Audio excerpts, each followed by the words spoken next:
So you guys are on the internet, right? I assume you're on the internet. And since I haven't talked about it yet, I thought it might be a good idea to talk about the new live-action Little Mermaid that's coming out in the summer. And you know, the internet, kind of just doing its thing.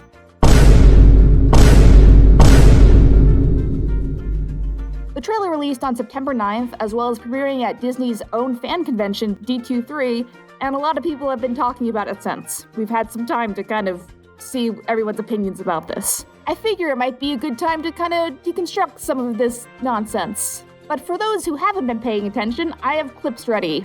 Context, we have it. I don't know who these people are that sit behind a computer and decide to type these nasty messages, because I don't have that in me. If I don't like something, I will just move on. I don't feel like I need to voice my opinion. This is a mermaid. So I've broken down this discussion in a couple of categories as far as where people's complaints are coming about. One big complaint is that this isn't historically accurate compared to the depiction of how mermaids have been depicted, and let me tell you, that was my favorite one. Did you know Triton originated from Greek mythology?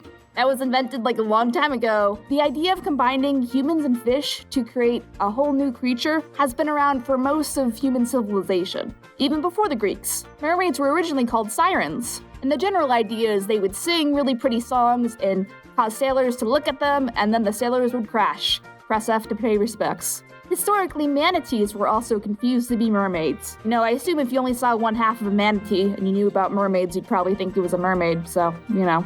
The other idea is that mermaids have always been kind of sexy. A lot of mermaids don't have bras, for instance, and use their hair to cover stuff. And obviously, there's the obvious problems with mermaids. You know, someone didn't think out this mythology too. Some of the other notes is the complaints about the historic accuracy of this to the original Little Mermaid tale. Get it, tale? And let me tell you, have you heard the original story of the Little Mermaid? Because it's dark, and I don't like it. There's a pretty clear consensus that the story was inspired by Hans Christian Andersen's bisexuality. You know, the mermaid and the prince being in two separate worlds and not really being able to have a relationship. You get it? You get it? As a side note, I think it's kind of interesting to see how Disney characterized Eric to also return Ariel's feelings by being hypnotized by her voice. This story doesn't have that. Did I mention it's a downer? Also, side note, the series has Hans Christian Andersen, you know, as an actual character played by Mark Hamill. Because I think it's funny and weird on hindsight, because the story talks about how mermaids don't have any souls. You know, Disney magic. There's a real statue of the Little Mermaid in Denmark, where Hans Christian Andersen is from. There's ballets inspired by both the Disney and non-Disney version. There's a lot of ways to interpret this story, which is in public domain, obviously, at this point. So it's a dumb argument. It's dumb. It's dumb, go home. Speaking of the Little Mermaid series, which you can watch on Disney Plus if you're curious, the series also featured Gabriella, who's not black, but Hispanic in origin. So by the get-go, this has always kind of been the case. The Little Mermaid series is always kind of considered B-canon, I think, for the most part, though. I don't know, it gets confusing because of, you know, conflicting flounder origin stories compared to the prequel. But, you know, it's still important to mention. She's also deaf, by the way. And I think the last argument is the general aesthetic. People want the same thing that they've gotten over and over again. But I think the argument needs to be broken down to if the skin color is the only thing that is bothering you, or just some other things. For example, I'm not a fan of live-action Ariel's tail. It's weird, it reminds me of a betta fish. I don't know why it's layered twice on the bottom or whatever, but you know, whatever, I'll get over it. But the other thing too is we have movie-accurate Ariel in the parks like all the time. I don't think this movie's gonna change that.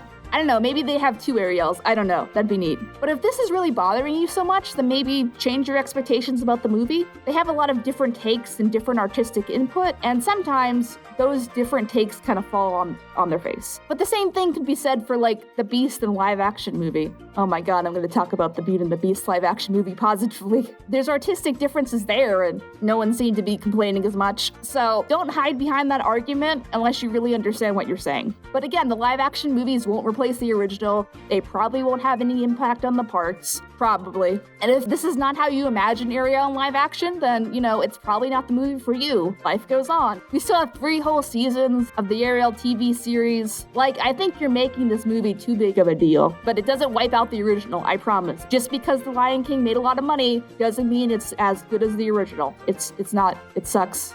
It sucks. Anyway, don't get so angry about a fucking movie.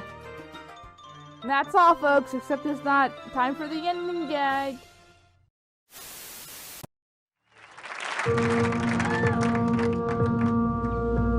For white people, it was just another great week. They never saw it coming. They had no warning. Then, wish I could be.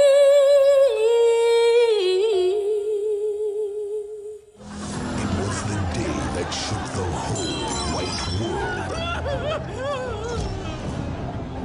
We have to go. We have to leave America. Ariel. He is black.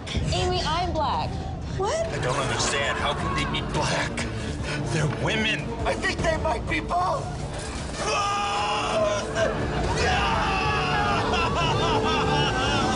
Mommy, is Taylor Swift still white? I don't know, sweetheart.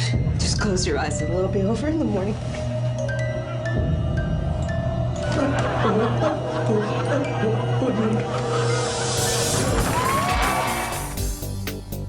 Hey everyone, thank you so much for watching. If you like what you saw, please remember to leave a comment and share this video with a friend or two or five.